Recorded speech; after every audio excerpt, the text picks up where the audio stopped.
But here in Turkey, once called the Sword of Islam, here in Istanbul, with the minarets of its 500 mosques piercing the sky, here all the traditions of a great faith were trampled on by one man trying to drag his nation into the Western world of the 20th century by the seat of its baggy Turkish breeches.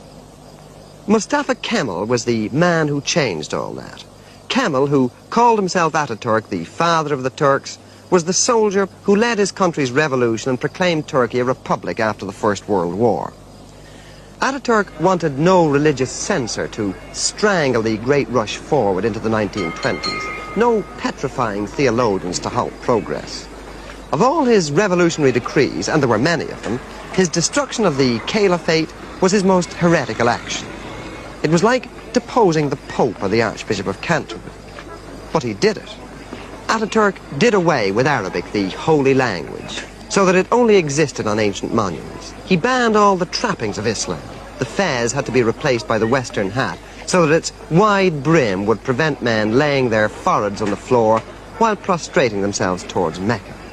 He made them wear lounge suits instead of flowing robes. He removed the veils which covered the faces of modest Muslim women.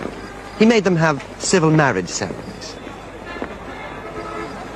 Ataturk's decrees became the new Quran in Turkey. They replaced the old teachings which for generations had governed men's births and lives and deaths. But even an Ataturk, great national hero and liberator though he was, even an Ataturk couldn't kill the inner spirit of Islam. He had to proclaim the Esan, the call to prayer, in Turkish.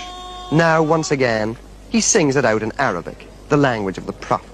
Menderes himself paid dear for his concessions, for his adulteration of the pure milk of kemalizm. There's certainly a revival of Islam in Turkey today. What Ataturk tried to destroy with his codes and his decrees is apparently indestructible. And certainly there are almost daily inroads being made into his policy of official agnosticism.